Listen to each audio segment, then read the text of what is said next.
विधानसभा निवडणुकांसाठी अर्ज माघारी घेण्याची अंतिम तारीख आता जवळ आली आहे। 4 नोव्हेंबरपर्यंत उमेदवारांना आपले अर्ज मागे घेता येणार आहेत। काही जागांवर महायुती आणि महाविकास आघाडीत मैत्रीपूर्ण लढतीची शक्यता असल्यानं इथे कोण अर्ज मागे घेणार याकडे सगळ्यांचं लक्ष लागलंय। पण यामध्ये सगळ्यात जास्त चर्चा होते ती माहीम विधानसभेची। मनसे अध्यक्ष राज ठाकरेंचे चिरंजीव अमित ठाकरे माहीम विधानसभा लढवत आहेत। त्यांची ही पहिलीच निवडणूक आहे, त्यामुळे अमित ठाकरे माहीमची बाजी मारून गेल्या 10 वर्षात मनसेला आलेली मरगळ दूर करणार का याची सर्वांनाच उत्सुकता आहे। पण इथे ठाकरेंच्या शिवसेनेचे महेश सावंत आणि शिंदेंच्या शिवसेनेचे सदा सरवणकर निवडणूक लढतायत। लोकसभेला राज ठाकरेंनी महायुतीला बिनशर्त पाठिंबा दिल्यामुळे माहीममध्ये अमित ठाकरेंना पाठिंबा देण्याची मागणी भाजपकडून करण्यात येत होती। पण शिंदेंच्या सेनेचे सदा सरवणकर मात्र कोणत्याही परिस्थितीत माघार घ्यायला तयार नाहीयेत। महायुतीत मनसे नाही, त्यामुळे मी माघार घेण्याचा प्रश्नच येत नाही असं सरवणकरांनी म्हटलंय। तर एकनाथ शिंदेंनीही कार्यकर्त्यांच्या मागणीमुळे माहीमची जागा लढवावी लागत असल्याचं म्हटलंय। त्यामुळे सरवणकर शिंदेंच्या सांगण्यावरूनच माघार घेत नाहीयेत का अशा आता चर्चा होत आहेत। पण लोकसभेला राज ठाकरेंनी पाठिंबा दिलेला असतानाही माहीममध्ये अमित ठाकरेंच्या विरोधात शिंदेंचे उमेदवार माघार का घेत नाहीयेत, त्यामागची नेमकी कारणं काय असू शकतात? शिंदेंसाठी माहीमची जागा महत्त्वाची काय समजून घेऊया त्या व्हिडिओमधून। नमस्कार, मी शार्दूल आणि तुम्ही बघताय बोल भिडू। मनसेच्या पहिल्या यादीत माहीम विधानसभेसाठी राज ठाकरेंचे चिरंजीव अमित ठाकरेंचं नाव जाहीर झालं।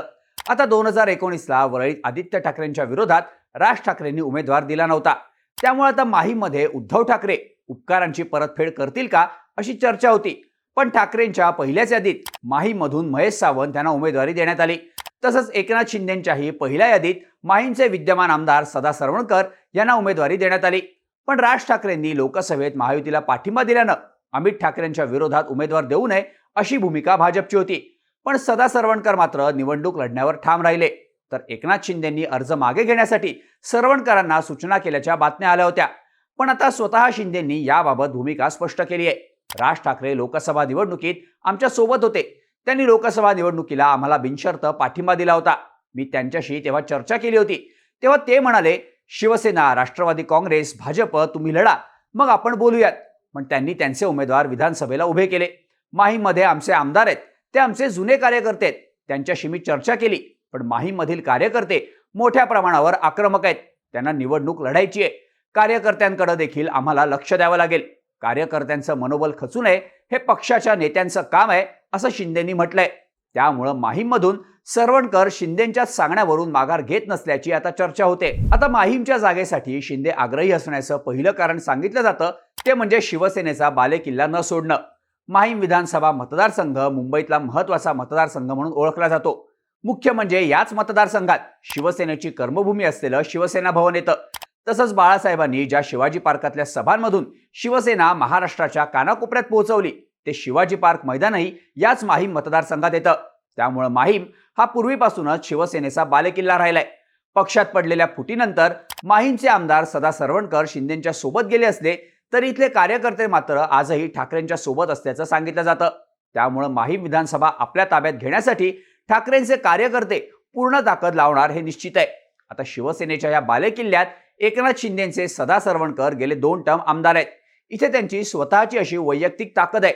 इथं ठाकरेंच्या शिवसैनिकांची ताकद आणि निर्णायक ठरणारे मुस्लिम मतदार असतानाही लोकसभा निवडणुकीत शिंदेंचे उमेदवार राहुल शेवाळेंना माहीममधून लीड मिळालं होतं। त्यामुळे इथल्या मतदारांचा कौल शिंदेंच्या बाजूने असल्याचंही दिसून येतं। म्हणूनच जर शिंदेंच्या सरवणकरांनी माघार घेतली तर त्याचा लॉंग टर्मचा परिणाम शिंदेंना भोगावा लागू शकतो। शिवसेनेच्या बालेकिल्ल्यात शिंदेंनी माघार घेतल्यानं संपूर्ण मुंबईतल्या कार्यकर्त्यांमध्ये चुकीचा मेसेज जाण्याची शक्यता आहे। त्यामुळे ऐन निवडणुकीच्या तोंडावर कार्यकर्त्यांचं मोरल डाऊन करणं शिंदेंना परवडणार नाही। तसंच असं झालं तर ठाकरेंचे कार्यकर्ते चांगलेच ऍक्टिव्ह होऊन संपूर्ण मुंबईत जोरदार प्रचार करतील। यानं ठाकरेंना एक अनपेक्षित बळ मिळेल।